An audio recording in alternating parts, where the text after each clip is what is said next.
Yo, what up, guys? It's your boy Williams Fitness back again with another video. And today we have got the legend Guy Sestino on. Thank you, Guy, for coming on. You are a 7-time IFBB Pro champion. I just want to jump straight into it. Obviously, this series is called Raw and Uncut. So there's literally nothing that gets edited out. So no fuck ups, I guess, huh? Yeah, basically. Excuse me, I've got a bit of a cold. So what we're doing with this series is trying to find out a bit more about the bodybuilder from like growing up, some more background stories, and rather than just, jumping off with, you've done X, Y, and Z competition. This is what you do. That's the boring shit. Yeah, exactly. So going way back when, well, not too far back, you're not that old, but I'm getting there, bro. Aren't we all? So going way back to like your childhood, what sort of sports were you into? I played football for 15 years. I started playing football in 3rd grade. And back then, like, there was none of this like flag football shit. It was full pads from Jump Street. So I played from 3rd grade through college.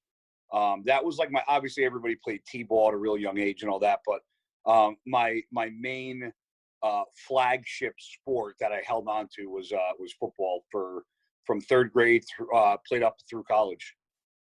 Shit. Yeah. So I take it when you got to college level, was that when you started hitting the gym, doing the weights, just getting? No, I actually fell in love with working out and bodybuilding a lot earlier than college. I actually fell in love with bodybuilding probably right around freshman year in high school. Because there was a place called Team, I'll never forget it was called teambodybuilding.com, and they were like sponsoring people, not sponsored, but like putting their pictures on a website and like promoting them and just explaining what about them. So I never fucking bodybuilt a day in my life. I didn't know what I was doing, but I bought a pair of posing trunks from I think like bodybuilding.com, or I don't even fucking know where I got them from. And I took pictures and like submitted it, and they like accepted them as on their website. And I was like, wow, okay, it's kind of cool, because I thought it looked like complete dog shit, but I loved training. And then I got picked on early on in my childhood, like when I was real young, probably from about 2nd, 3rd grade, up until I was about I'm going to say about a freshman in high school. And the reason why I say freshman in high school is because I went to my first year in high school, I went to a private high school, like a Catholic high school. So I was, my town, my public school is where all my friends that I grew up with went. And I went to this other school because I got recruited for football. So I went to this private school where I didn't know anybody, and everybody in that school all knew each other. So I was the outcast. So I got picked on pretty heavily. And my love for working out came because I was like, you know what, if these guys are going to try to bully me in school, then I'm going to bully them on the fucking field, So I started training, and next thing I knew, I put a lot of, high school, I put a lot of effort into football, but I never missed a day in the gym, and then in college, same exact thing. I would go to class all day, practice, and then right after practice I would go in my locker room, eat like a Muscle Tech or like Mesotech bar, wait like 5 minutes, go up to the weight room, and I'd be the only motherfucker in the weight room after practice. So it's just like, I loved bodybuilding, and I had like every magazine, and I had posters hanging up, but that's all I knew. I didn't know the process and how to get started. So it was like I enjoyed bodybuilding, but I didn't know anything about it. I just knew the guys looked jacked and they worked out a lot. That's all I knew. So what were you getting bullied for? Just because you were the new guy and it was easy to pick on the new guy? Was it a size thing, or? No, I mean, I was growing up. I mean, I'm only 5'5.5", so I was, shorter than most people. I was stocky. I had they would say I had cankles because I have like, I don't have like Flex Lewis calves, but I probably have the same calves I had when I was in 3rd fucking grade. Like like my leg just went right down. And I was short. I was stocky or chubby. I had big ears. I was an easy target, to get picked on, which is why I do a lot of motivational talking. And I like to speak at schools because, bully, did it affect me? No. because I have thick skin, but a lot of people don't have thick skin, you know, and they don't know how to deal with it. But yeah, I got bullied. I got bullied pretty heavily freshman year of high school. But other than that, once I went back to my public school, and you know, started playing football and became one of the starters, and like all that changed. It's quite surprising though, because a lot of guys that I've had on like IFBB pros were bullied in their younger days. It's quite weird how they've sort of transcended into, like, obviously a lot of them went into boxing from football, and then from that it was bodybuilding. Do you think that's sort of like a complex issue from being bullied at a younger age, or do you just think it's just a coincidence that that's the path they took? I think it's almost like it's like status quo, meaning I think that, listen, I've been to my high school reunion. I have friends that like, you know, newer friends, older friends, and we all talk about our reunions and what we see and people.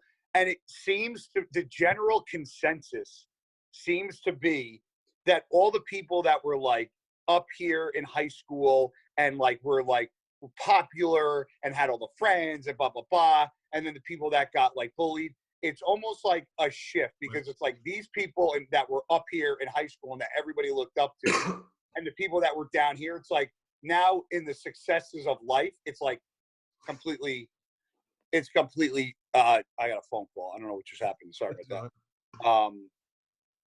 that. It's like the shift changes. So it goes from like, all right, like the high school people that were bullied and, or that were successful and had, you know, good in school and played sports and had a lot of friends and, you know, partied and had the cliques and, you know, everybody looked up to. And then you go to like your 10-year reunion and you're like, man, like what happened to that? With that guy that was doing this back then, he's fucking that. It's crazy, you know? I think that happened. I think that's a global thing. Yeah, I'm not saying it's that happens all across the board, but I think more times than not, if you think about your high school and like who the popular kids was, are they really that successful right now? Unless they like come from like a rich family or whatever, then yeah, like a trust fund baby. Yeah, they sort of got the silver spoon from day one. But yeah, I agree. Yeah, like 100%. A lot of the guys in my high school, the dynamic just shifts. Like you say, 10 years, or you'll go into like a bar, a nightclub, a gym, and you're like, you're driving that, really. Yeah, it's crazy.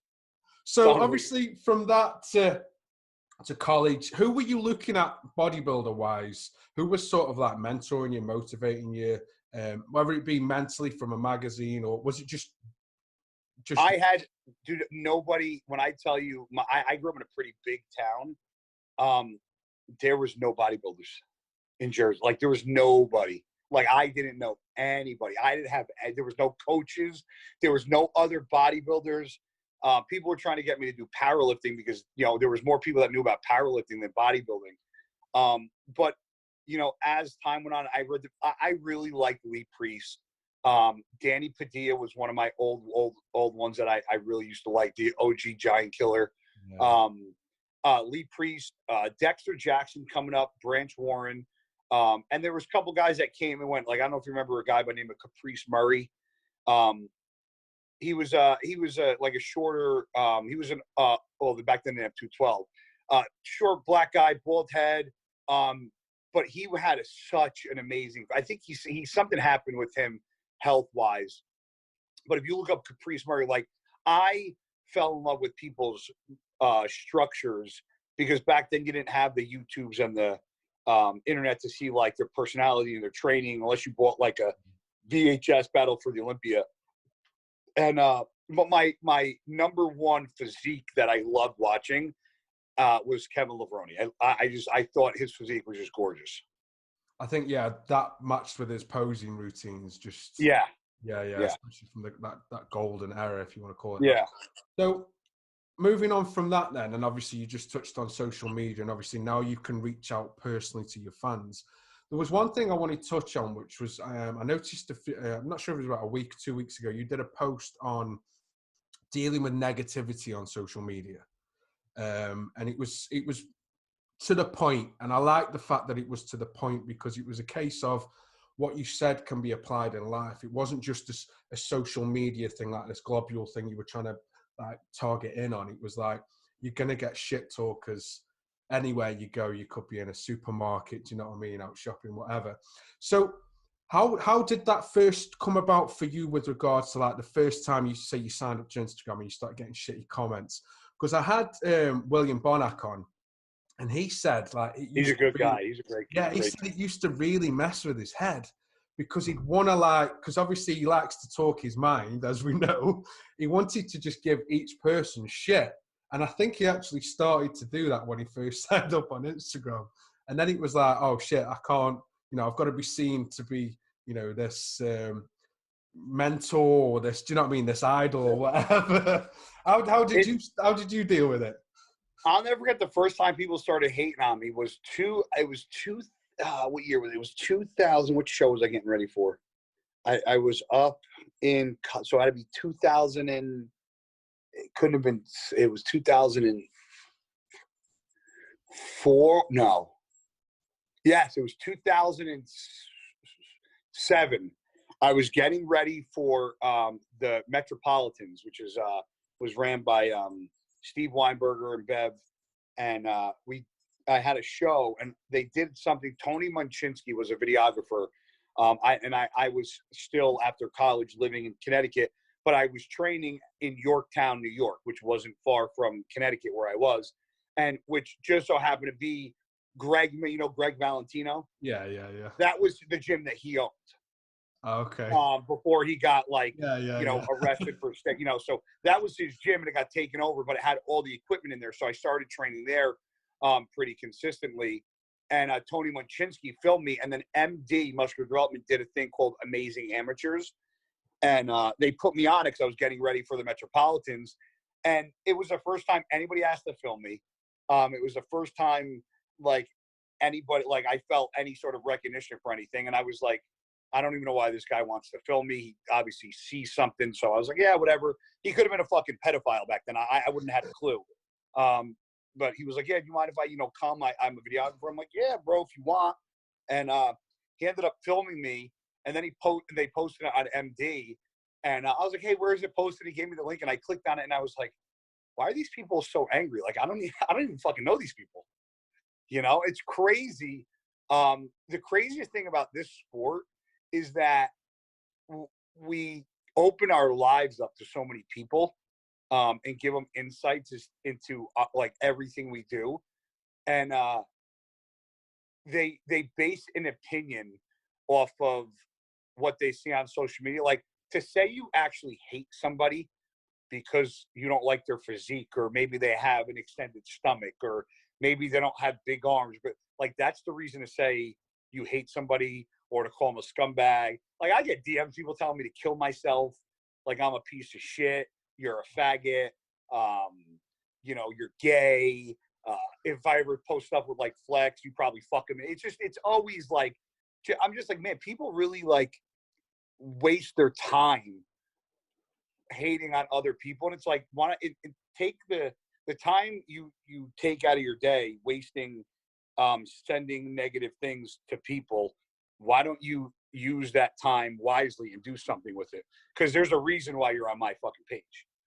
I used to, I'll still poke fun at people. If people make a comment, I'll pick and choose who I want to bust because because I'm pretty witty with my mouth, so I'll hop on there and make fun of them and throw a couple mama jokes at them.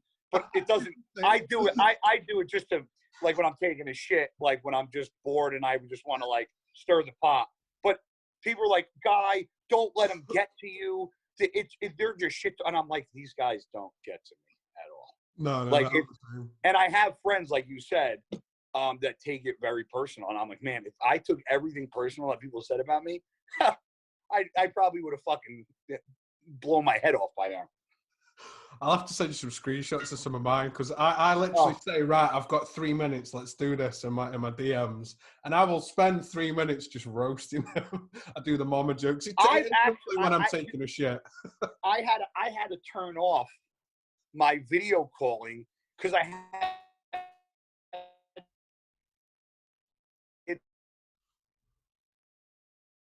they would. I picked up the one day. This I said, where do you? I go, I will. I go. If you guys don't live in Jersey, I said I'll fly each one of you here. I said I'll fly you here. We'll meet somewhere. I said I'll put a live video on. I'll beat the shit out of all three at the same time, and I'll post it on my fucking page, and it'll go viral. I go. I'll pay for you guys to come because it'll do me a favor because I'll have a viral video of me kicking the shit out of all three of you. It's funny because that happened to Bonac. Bonac offered him 10 grand and the flight tickets because they were threatening to kill his son. They were on his DMs. Yeah. And obviously, shit like that, you're going to kind of take personally sometimes. Yeah. I mean, and he did the same. He offered him cash, said, come out, pay for the flights and everything. And he was like, in that video, he was ready. Like, you could tell he would kill him. The sense of entitlement that social media brought upon this day and age is absolutely absurd. Because back when I was growing up, like, you would get suspended from school if you beat the shit out of somebody. Now it's a terrorist threat. You can get a felony. You could get thrown in jail. It's unfucking believable. Like, the problem is that most of these kids need to get the shit kicked out of them at least once to realize that they're not fucking as cool as they think they are, you know? Yeah, and put in the place. Yeah. I'm not saying all of them, but, because there's probably kids watching that go, man, I like Guy. I don't act like that. And, I'm not talking about you. I'm talking about the other idiots. I think you tend to find, though, if somebody's sliding in someone's DM to give them shit, then 9 times out of 10, they're probably a pussy anyway, to be fair. Oh, dude, it's ridiculous. You know what I mean? Guys ain't doing this. If I, for example, if I got beef with you, I wouldn't be texting you some shit. I'd wait till I'd seen you, and then we'd. You know what? And the best part is, I've never been at an expo, and somebody came up to me and was like, I was the motherfucker that said blah blah blah, and like, it's never happened. Never. It'll never happen. I've never seen it. Oh my days. It's crazy. So obviously you've got like a pretty special CV of history with regards to bodybuilding from, like, was it 2008 from your NPC days? Well, I started in 2003. Is that obviously amateur level? Yeah. Yeah, I started competing at 21, which, is old nowadays. A lot of my friends started in the teenage years. I didn't do that. So going back from obviously the age of 21, what's your thoughts on Derek Lunsford? Derek, great genetics, great physique. Biggest problem, he can't get out of his own fucking way. Can't. What do you mean? I think he too much potential, not reaching. So people think me and Derek don't get along, and we do.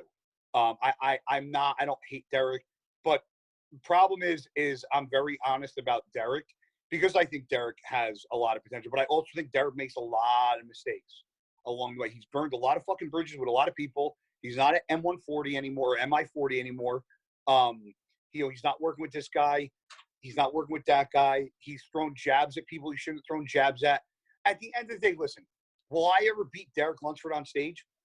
Probably not. I'm going to try my damnedest, but I also know that he's fucking 25. I'm 37. Yeah. I have 15 years of football plus another 17 years of bodybuilding on top of that. My body's banged up. I've had surgeries. My body isn't at the pinnacle of where it was. Now, back in 2014, do I think Derek would have a chance? I'd like the floor with him. It was not even a fucking question. But I'm not who I am now, and that's what you're judged on, what's happening now. Now, if Derek, and each Olympia, I've had conversations with Derek about, like, his first Olympia. I remember talking to him on the phone, and he was talking about his physique, and I go, do you want to be honest with you? Or I said, you want me to lie to you? I said, because if you want me to lie, I'll tell you what you want to fucking hear. I said, if you want to be honest, I said, I thought you were flat, you were stringy, you were watery. I go, looks like you did everything wrong possible. And then this year, he came out and he actually almost looked worse than last year. And people were asking me, well, what do you think happens? And I was like, he looks like he fucking killed himself and overdid everything, and then tried to fill up with normal food and couldn't, and then probably just started eating all garbage to fill up, and then he spilled.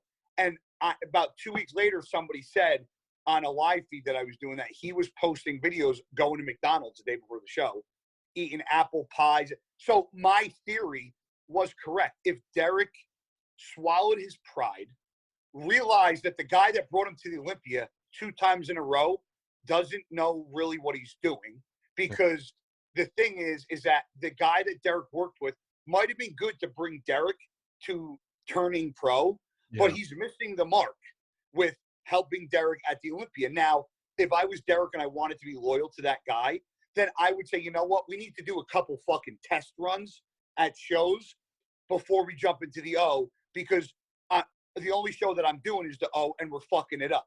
It's not like this year when I did 5 shows with Chris and I missed my mark 4 times in a row. And then we got it right on the 5th time. Hey, stop.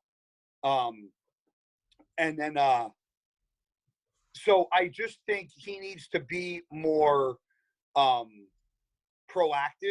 and he needs to be more attentive to what he's doing, because I think he allows things to be put in too many people's hands. Like, well, this guy does my training. This my guy does my nutrition. This guy does my this. Like, nobody does. Like, Charles Glass gives me my workouts, but like all this slow and controlled shit that he's doing, and all those guys at MI40 doing, I'm not saying it doesn't have their place, but when you're young and in your early to mid 20s, when you have all that that tendon strength and that muscle maturity starting to come on, and you're young and you have that young muscle, the likelihood of getting injured is a lot less as it is when you get older. So those are the years you should be fucking like really training your balls off in the gym, like heavy fucking presses, heavy deadlifts, heavy squats, because as you get older in time, you can't do that stuff anymore.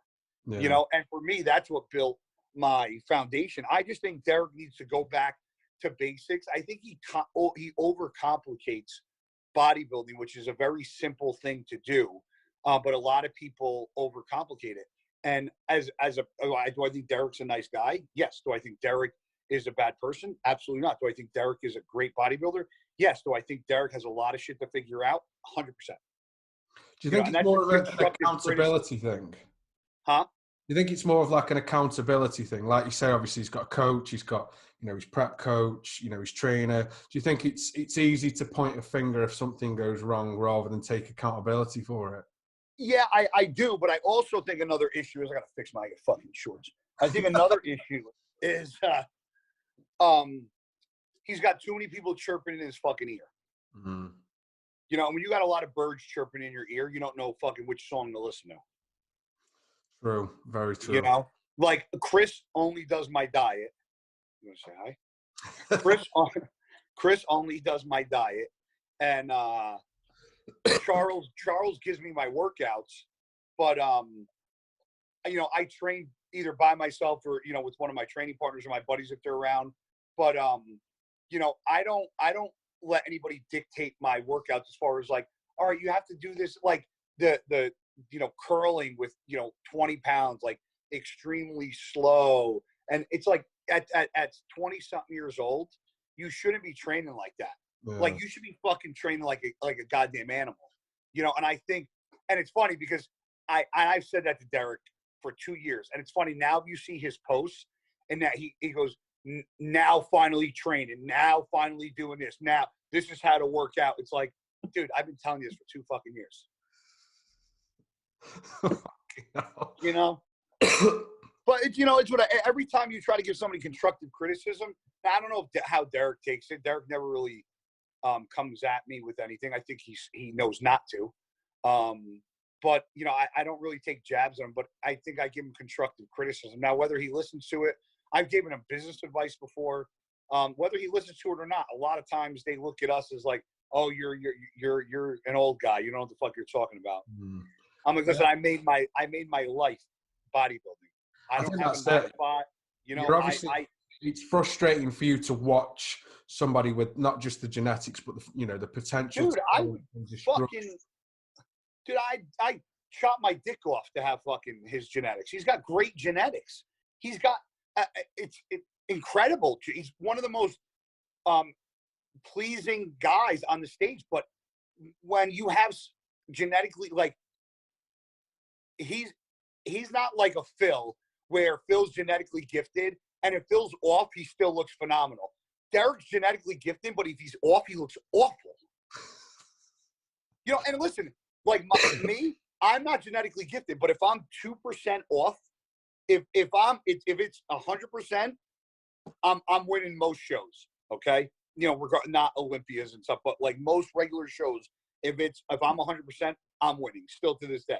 If I'm 99, 98%, I will get my ass kicked because I don't have the muscle, the symmetry, the mass to hold up to anybody if I'm not 100%. But I know that. And I'm honest. I know my arms aren't good, especially after my surgery. I know my back needs to be thicker. I know my shoulders need more. Like people say that to me. I'm like, no, it's true. But you say about somebody else, guys talking shit about me. Okay, whatever. Cool. It's not talking shit though, is it? It's like you say, you see the potential and you. It's called bodybuilding. It's not called fucking personality building. I'm not judging you by anything besides you from fucking here down. I'm not judging what's in your head. I'm not judging my friendship with you. I'm judging your body. If you don't like my critique, I'm not saying I hate you, just critiquing what I see in front of me. You know, it's quite humbling that you were saying, like, you know, if you're 1-2% off, you know you're not going to win from symmetry, from, do you know what I mean, your arms and everything. It's rare that you actually hear a bodybuilder like critique themselves so hard as you've just done for just that 1 or 2%. Because I'm very honest with myself, and I know I could look in the mirror and go, like, I when people say about me, for the most part, as far as what I lack and what I need to work on, or I mean, I've had people say, "Oh, you got to get bigger legs." I'm like, "You're an idiot." But like, other than that, like bigger legs, what, quads? Yeah, like really. Swear to God. I'm like, whatever, guys. I can't listen to that. Like, yeah, I couldn't either. You know, it's ridiculous. So, how come you did 5 competitions last year? What was that about? Was that a case? That was a case of bad luck and being off for 2 years. So 2017 was the last time I competed because I got those burns. Yeah. And then I got shoulder surgery, so I didn't compete in 2017. First show we did, I threw my back out picking up my dog because she blew out both her knees. So I was and she's 97 pounds. She's not small. So I was picking her up everywhere. So I was actually bringing my dogs to my parents' house. I picked her up to put her in my truck. And I have 2 herniated discs, 2 bulges, and I have stress fractures in my back from a bad car accident I got back in 2011. And my back just sometimes go out, and it went out on me. So I called my mom, and I was like, my mom is retired now, but she used to work for an oral surgeon. And I'm like, you got to have your doctor call me in a pain med. I said, I just threw my fucking back out. I said, I leave tomorrow for Chicago. So he called it in. It was called Ultram or Tramadol. I think the generic name is Ultram. It's just a pain med. It's like we have like an Advil. Yeah. So, or no, I think it's Turadol. I think Ultram is Turadol, or it's whatever. But so and on the prescription that it wrote, it said 100 mgs every 4 to 6 hours. Brought it to CVS. They dropped it off. I was going to drop my dogs off, pick it up. Then CVS called and said, they don't make it in 100 milligrams anymore. It's only 50. Have your doctor recall in the prescription. Doctor recalled in the prescription. I got it back. The bottle now said 50 mgs every 4 to 6 hours. But I took 2 every 4 to 6 because the original script that the doctor gave me said 100. I didn't know that I wasn't supposed to take 2, and I ended up overdosing on the meds. Not like overdosing where you die. Yeah. So I woke up the next morning to leave for Chicago, and right before I walked out the door, I'm like, right when I woke up, I was like, I don't fucking feel well. And I threw up a little bit, and I was like, and I felt okay, but I just felt nauseous all of a sudden. And I was like, that was fucking weird. Got all the stuff, threw it in the car. My buddy Chris came to pick me up. So everything was in his car. And I was like, I got to go back inside. I went inside. I fucking puked my brains out. Puked 4 times on the way to the airport. Puked on the plane in one of those puke bags. Filled the whole fucking thing up. Then landed, got in an Uber, puked again, and then got back to the room, finally stopped throwing up, was able to get a meal in, and then I mean, whatever, this is real life, right? And I took a shit, and my shit was fucking pitch black, like tar. And I was like, that's not good, because that's normally a sign that there's like blood, you know? And I Googled side effects of Ultram, and it said, if you'd overdose on Ultram, it's first thing it said vomiting and black and tarry stool. And I was like, son of a bitch. And the nausea went away. This is why I didn't, because I don't care who was at Chicago. I would have won the show, whether they like to hear it or not. But this is what happened. I didn't realize this at the time, but I actually, what happened? Are you there? Yeah. Yeah, it just said 20% battery, but I got my charging case on. So, I didn't realize this at the time. I didn't realize how much blood I lost. So your hemoglobin levels in a man, okay, in an average man is about anywhere from like 13 to 15. Yeah. Okay. Now I'm normally at the higher range because it just runs high in my family. So I'm normally in the 16, 17 range. That's normally where my hemoglobin levels are. I got back and I was training quads at Gold's Gym in Bridgewater. And I remember I was like, man, is this because Chris is giving me, because this was right after a show, Chris was giving me burgers and muffins and fucking just trying to fill me back up. And I'm like, man, I couldn't, for the first time in my life, could not finish my workout. Like, I was like, I can't breathe. I'm like, this is ridiculous. I'm done. I'm going home. I was like, I'm not eating all this food anymore. That night, I got an alert that they were in need for blood, because I donate blood when I can, because I think I'm A negative, which is like one that they usually need. Yeah. And so I went to go donate blood the next day. Thank God I went, because it's probably saved my life. And I went and they pricked my finger, and the lady's like, that's weird. And I was like, what? She's like, no, I'm just going to prick your finger again. So, okay. Pricks my finger, because they check your hemoglobin before they take your blood. Yeah. And she's like, sir, are you feeling all right? I said, I mean, yeah. And she's like, I'm going to go get my my superior. I'm like, okay. Gets a superior pricks another finger, checks it. And she goes, sir, you can't donate. And I was like, why is that? She goes, your hemoglobin's level is almost under 9. She's like, you need to go to your doctor right now. And I went to my doctor. With that Ultram caused me to get an ulcer, and I lost so much blood that when I was having a really hard time breathing at the show. And the doctor goes, because you lost about 50% of the oxygen in your fucking blood. He goes, that's why you can't breathe. So they had to put me on iron pills. I had to start pounding red meat to get now my level's back to like a 13. But when you lose that much blood, it takes a while for it to come back. So that was Chicago. Then we went to Tampa and we fucked with my sodium. That absolutely flattened me out. Then we went to Romania and tried we tried keeping the salt in and changing the diuretics. That didn't work.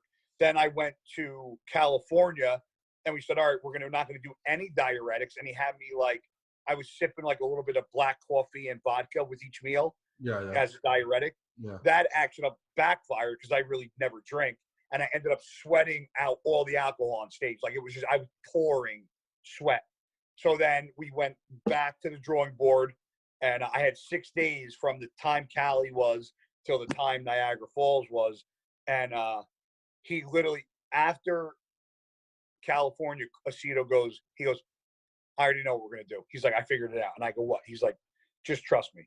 And I said, okay. And he did what he said. And 6 days later, I was competing against a handful of guys that I competed against in California that whooped my ass. And I beat them all. I was 100% that day, but I wasn't the best of my career. I dieted for almost 39 weeks. So like I lost size in that time. When you diet for that long, your body's not going to hold all the size, especially 5 shows. So knowing what you know from those 5 shows and knowing now what Chris knows from those 5 shows, because obviously he was kind of thrown in the deep end with a couple of them. Yeah. And obviously that was a big learning curve, not just for you, but for him, prepping you and getting you ready for these shows. Do you think the O this year is looking very promising? If my body can hold up, I think it will. And this is my theory, right? Is if you look at the guys on stage, me and Kamal have a very similar structure to us. And the odd man out on that stage, if you look at top three, Sean is, I mean, you can't say a bad thing about the kid. His physique is phenomenal. For his size and what he's accomplished is ridiculous. But him and Derek are kind of the odd. If there's four of us up there, him and Derek are the odd ones out. Yeah, yeah. Me and Kamal are more structurally similar. Now, I get harder than most of them. Kamal was the hardest.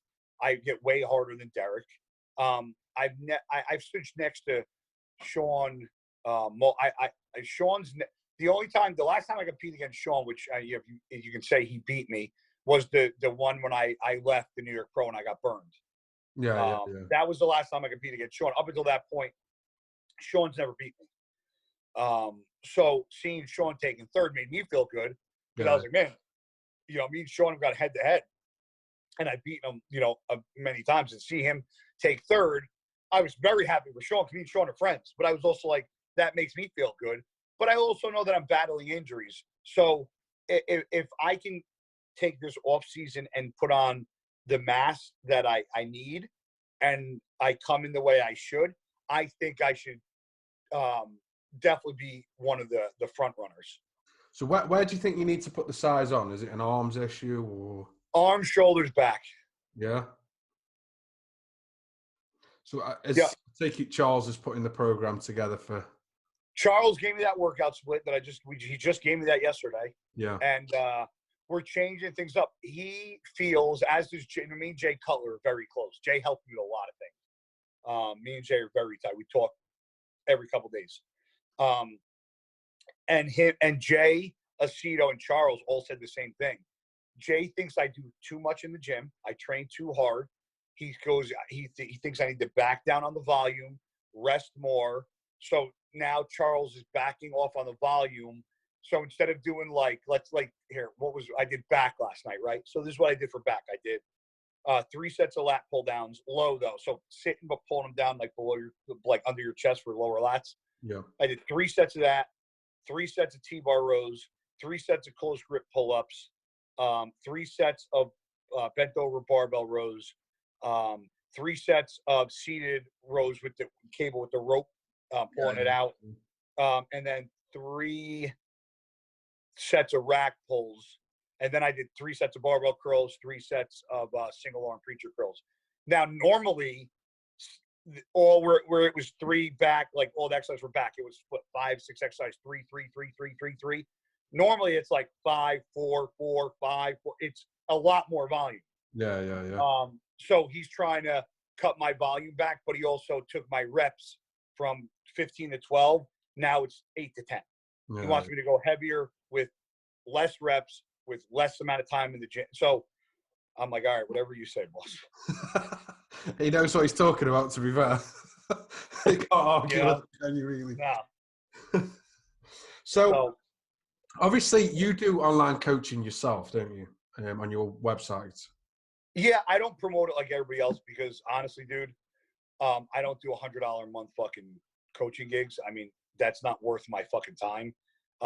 If I was having somebody else do it and paying them to do it, then yeah, but I don't, and it's a lot of fucking time. It's not easy to run your own. I mean, I don't know if you can see behind me, but like this is my office. This is where I do all my ordering. This is my whole entire. Was that your merch as well? Huh? Is that all your merch as well? Yeah, right. Here's all. I mean, I'm low. I just got to put it. That's where I keep all my merchandise shit. Damn. So you do that, box all that up and ship it out yourself? Yeah, everything. Damn. So have you got anybody you're prepping at the minute for shows, or do you just do like the regular Joe blogs when it comes to like? No. I got people doing shows. I got a guy. I've got guys that turn pro, and I actually help. I've helped a lot of pros, but I just don't talk about it because the industry's a little weird when it comes to who's helping who and who's doing what. Like I kind of, if somebody, and most of the time it's like the girls that ask for my help. A lot of the guys don't ask for help, but I do work with a lot of amateurs all over the world, Britain, Canada, here in the US. I mean, I got a lot of guys all over the place. Is that sort of like something you want to do when you look, say in 4 or 5 years time, you're looking at retiring from, the pro stage? Is that an avenue you want to go down, or? Yeah, I will, more so than I am now. The reason why I don't do it now is because if I do it now, I don't want to saturate my life with everything at once. Where, listen, if I'm because I don't have any help. I live by myself. I don't, nobody lives, nobody helps, nobody's here.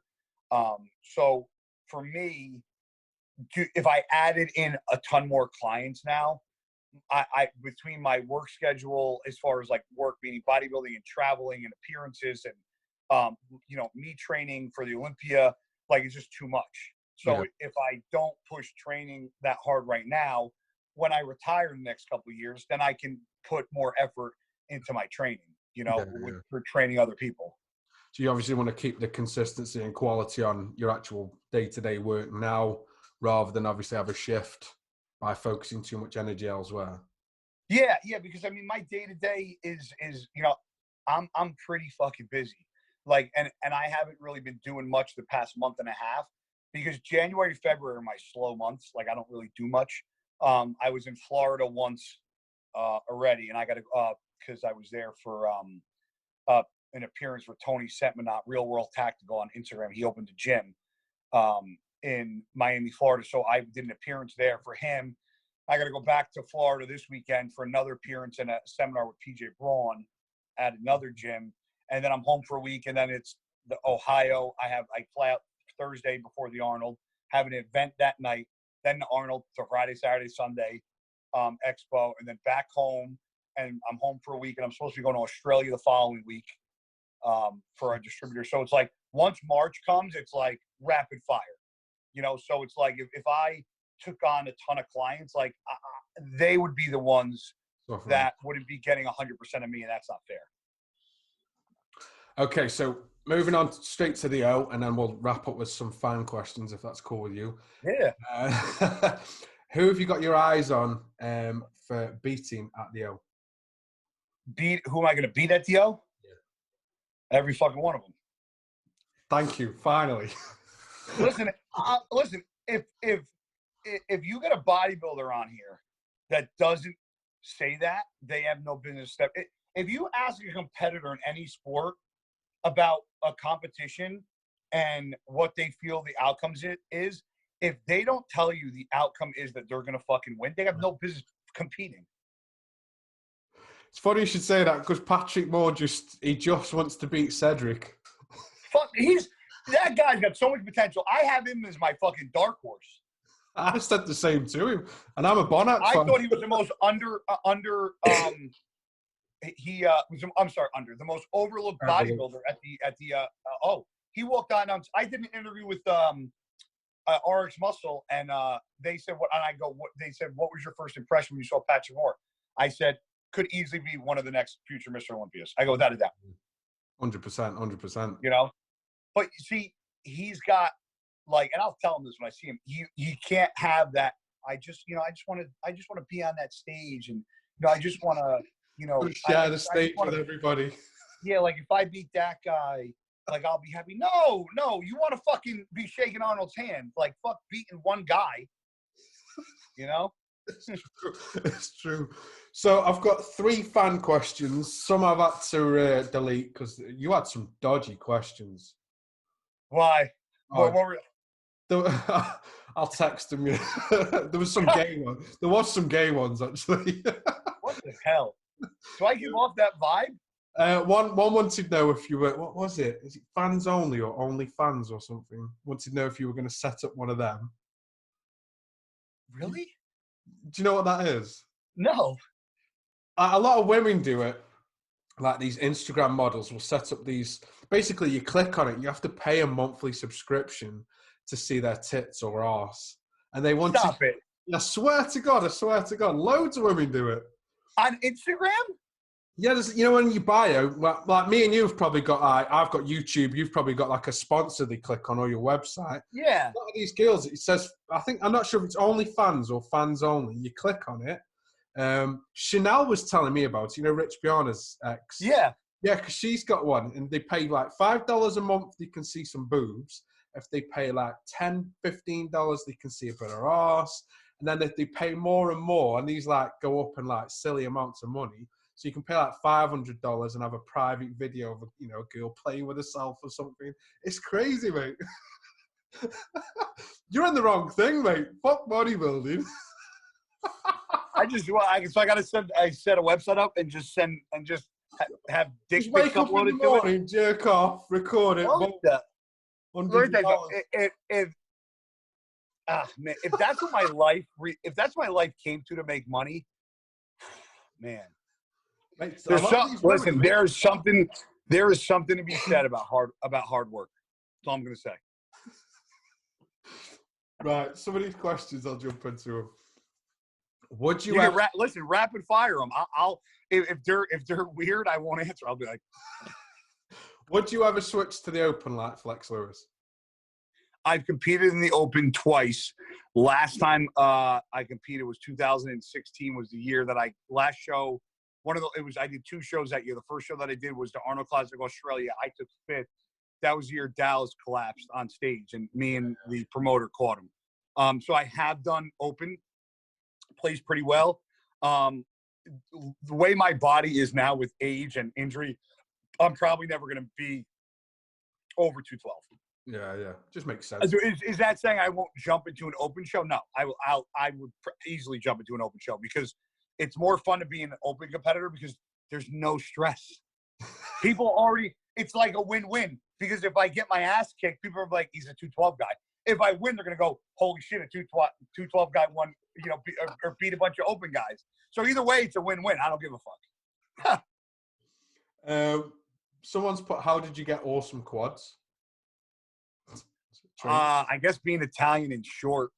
Hey, I'm half Sicilian and my quads are shit. A lot of mountains over in Italy, bro. But I think it has to do with football. I played running back and middle linebacker, which is a very explosive positions. I think a lot of my leg development came from football. Okay. But I also squatted every fucking week too when I trained legs back in the day. Every week I squatted. Every fucking week. This is probably my favorite question. Is the beard a sign of you're in work mode for a show? It is sort of a signature thing, isn't it? When you've got the beard, when the beard's gone, we're like, shit, what show's he doing? Yes. So this is why I shaved it. Thanks. Robin Chang. So Robin Chang used to run the Olympia, and I competed with a beard a few times. And it's definitely more accepting now. Steve Weinberger said it's accepting, just like tattoos. What I will say, where I agree, is I can see it as some sort of distraction for the judges and for fans, because if somebody walks out with a big beard, you're automatically going there first and not their body. So I get it, but yeah, I kind of like do my off season with the beard. And then when I was at the Olympia back at my last Olympia 2016, my barbers from Maestro's all came out, and there was my beard sponsor at the time, and they cut me and all made my beard look fucking immaculate. And Robin Chang saw me during the weigh-ins, and my beard wasn't shaped up. It was all bushy, looked like shit. And he saw me. Then he saw me the next day at the meet and greet, and he walked up to me. He goes, "Beard looks a lot better." I said, "See, I told you." He goes, "Still get rid of it for tomorrow." And I was like, "Fuck." Shit. So it's like, if he said that, then clearly there's people that and judges that don't like it. Yeah. And I don't want to keep it and then have them feel like I'm disrespecting them by not listening. Even though you get some judges that say they don't like it. Some judges say it doesn't mind it. It doesn't change anything. But just knowing that there are some judges that just don't like it, I'd rather not rustle any fucking feathers. Fair point. Are you going to go to the Athleticon if you get an invite? Come on. Please, Yeah. if I get an invite, I would easily go. I was going to say, who wouldn't? It's the first one as well. Who wouldn't go? You know, contracts been sent out. I But didn't there, know. yeah, but because involved in IBB, there's you're until they announce it, it's fucking crickets. Right, okay. Is it like an NDA or something? Yeah, it's pretty much the people that are going already know they. Well, no, see, so they're picking 10 people per division, right? Right, okay. And the way the qualification worked is you have to have had won a show, okay, in the year, even though it's 2020. Like I won a show after the Olympia. Yeah, So yeah. I won Niagara Falls in 2019. Yeah. So anybody that wins a show prior to 2020 Mr. Olympia is eligible for an invite. So the Arnold Classic is an invite only. So what an athlete has to do is I have to take a piece of paper, or let's say or email, but just for reference purposes, I have to write a letter, send it in the mail, requesting to be invited to the Arnold, and they either accept it or deny it. That's all you have to do for the Arnold. Now, for the Olympia, you have to win a show in order to get qualified for the Olympia. Athleticon, you have to win a show and have to be invited. So if you don't win a show, you're automatically out of the pot, and you have to get invited. So it's not just one thing you have to do. It's a two-part process. You have to win and be accepted in or offered a thing. Now, I know there are people, because we obviously, as athletes, we do talk amongst ourselves. And I know there are people that have already got a contract, but because of the limitations they are putting on athletes until certain things are, I guess, figured out and announced, that we're not announced. They have their own marketing people doing their own thing. Okay, okay. You So know? you can't like give me a wink if you've had one. So have they definitely sent it out to like every category, or just? I know for a fact some categories only had like 4 or 5 guys in them. Yeah. Because I think I don't now see, back when this first Athleticon thing started happening, the list started like with 2 names, and they added like a name, and so I don't know. This is what I can say. I don't know if all the athletes have been already chosen, or only the ones that won shows from last year that they wanted to bring. So I actually don't know that at all. I do know that there are athletes from last year that got contracts in the mail. And nobody's going to say a word, and I'm going to tell you why.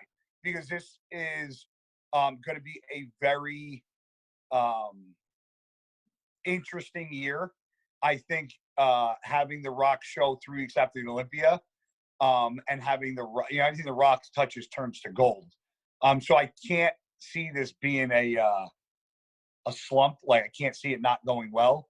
And I think this is going to open a lot of opportunities for the sport, because we always talked about bodybuilding going mainstream. And if somebody was going to make it mainstream, it would easily be The Rock. Yeah, 100%. You know, and I don't think anybody is going to jeopardize the amount of exposure and possible business ventures they can get just by.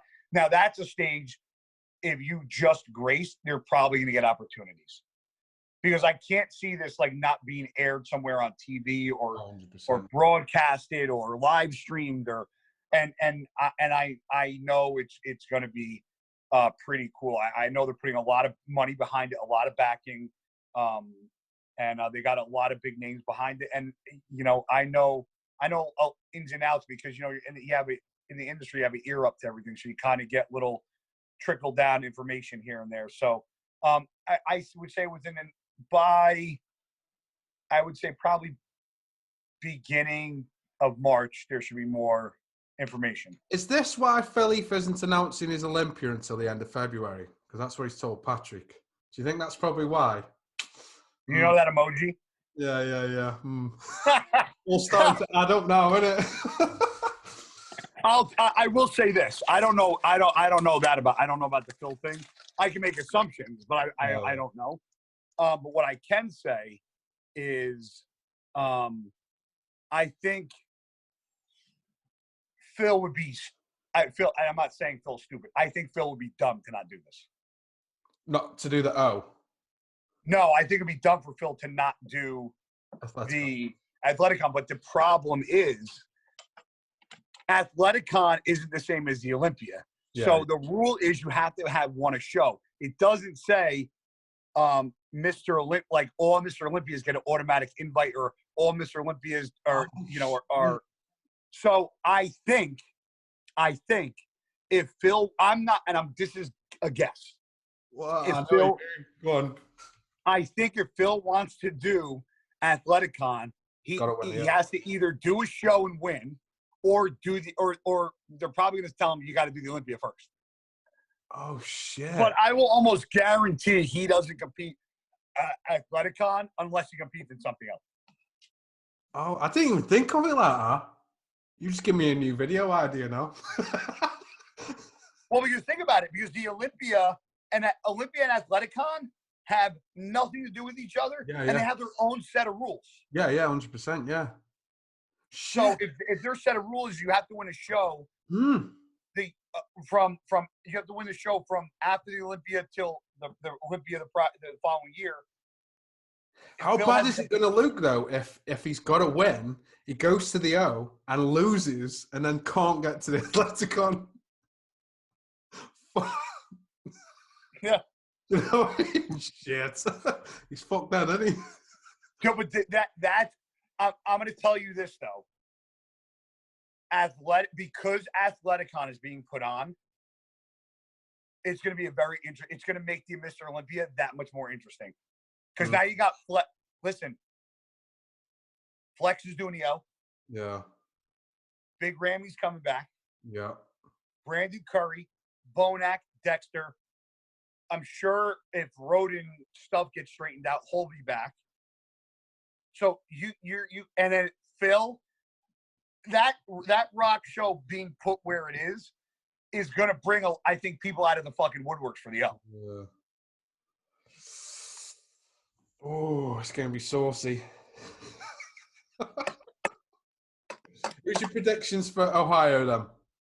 Who you got? Oh man, I think I went with Big Ramy, and I went with Big Ramy for one reason and multiple. I actually have recent update pictures from Ramy because he sent them to me, but he was like, "Only for your eyes, brother." So I save them I don't even screenshot them and keep them in my phone, God forbid. But he looks retarded. Not bad. Insane. He sent me a back double bicep in his posing trunks, and then a front most muscular shot, and he looks stupid. When was that? One was last week, one was this week. So I'm friends with his manager, Coach Tal, and he hasn't sent me one for weeks, so I'm going to DM him in a bit and be like, hang on, why is he sending guys some and I've had nothing? And be like, I asked Guy to see it. He said no. But I'm going with Ramy over one because of one reason. He has too many strong points that overpowers everybody else on stage if he comes in shape, because he's got a small waist. He's got not one lagging body part. Yeah. Not one. He has not one lagging body part. No stomach and mass. He's got symmetry. He's got the fans behind him. The judges love him. His problem is he needs to come in peeled. And this is what I said about this entire lineup. Cedric is hit or miss. He either comes in completely off or completely on. Okay? Akeem Williams, completely off or completely on. You got who else is doing it? Is Luke Sandow doing it? I think so, yeah. Bonac. I don't know if Josh is doing it yet. Josh? Well, he thought he's doing it. I'm not sure because he's still got some issues with the tuba thing, hasn't he? Oh, well, Josh, the same thing. Josh is either on are completely off. We've seen it. This whole entire lineup is going to, and Ramy, if he's either off or he's on, this is going to be a big what if show because it's going to be what if one of these guys comes in 100%, because there's so many variables and there's no consistent. The most consistent bodybuilder on that stage is Dexter Jackson. True. And then behind him, I would say William Bonac, as far as who brings the most consistent package. Reason why I'm not giving Patrick Moore his his due is because he's too new. Yeah, I haven't seen him compete that much more to say I think this guy's going to win this show. Do I think he can win an Arnold? 100%. Do I think if those guys are off, can he win? Not even a question. And there's going to come a point where even if those guys are on, he's going to win anyway. True. Fuck. I'm still wrapping my head around this Phil Heath thing, though. Phil is not going to, per what I know, okay? And I know a lot. Per what I know, you cannot compete at Athleticon unless you won a show prior to it. I know that for a fact. Shit. So, unless Phil's waiting to see if he's been invited, and I'm sure if he is invited, they're going to say, we'll invite you, but you have to do A, B, and C. I'm not saying that's going to happen. I can't see, because Robin Chang used to run the Olympia. Yeah. Robin Chang no longer runs the Olympia. Now the Olympia got bought by Wings of Strength. So, like, Robin has his own set of rules that he's allowed to do. Now, even though it's an IFBB and NPC sanctioned show, okay, I know this too. If you're an amateur bodybuilder or amateur competitor, no amateurs from the United States are allowed to compete. Huh? Why? Because Nationals is 3 weeks later. And Nationals is in the U.S. And they don't want to take competitors away from the Nationals that do the Rock show. So the rule is only international people can do the Rock show. That show is not open for amateurs for the United States. Fuck. I suppose that's so they got like although it's NPC and IFBB sanctioned event, yeah, they have their own set of rules that have nothing to do with that. I'm sure the IFBB had to agree on them. Yeah. But yeah, there's different rules. Yeah. It does make sense though, to be fair. Absolutely. That makes perfect sense. Yeah. Fuck. If I would have done the same thing, or I would have put it at a different time of the year. You don't want to take money away from your bread and butter. Your national shows, your biggest amateur shows in NPC. Yeah. I think it's a very smart business move to not have them there. Absolutely. I suppose that's the beauty of having the Athleticon as well, though, is obviously it brings additional revenue for bodybuilders on top of that, the O being the big one. Yeah. People have been talking about if this show is going to be like, if it's going to plummet or it's going to prosper. And there's no way The Rock's going to invest and I say his time, because the guy's got more money than God. Yeah. And the most valuable thing that guy has is time, because if you broke down what he made an hour, is probably absurd. So the fact that he's committing this much time to this Athleticon, I think it's going to be pretty fucking big.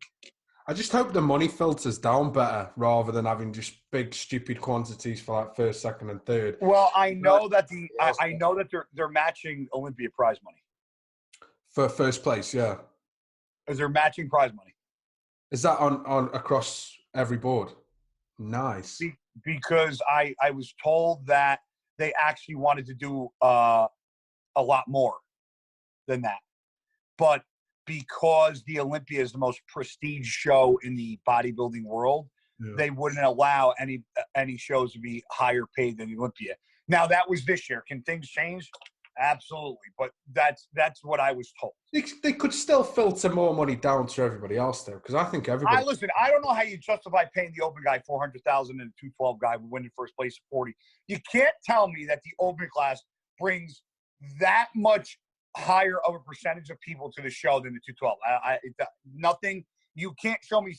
How can you say open bodybuilder has been around longer and did their time and earn their stripes? Yes, but we're all cut from the same cloth. Yep. We're all bodybuilders. We're all the same poses, same routine, same judging criteria. We're just different. Two weight divisions. You're going to tell, like, why can't it be 400 and then 200? I would say that would be fair. But 440, it's ridiculous. I covered the Olympia last year, and ironically, I got more views on Classic Physique than I did on the Open. Because it's more attainable. Crazy.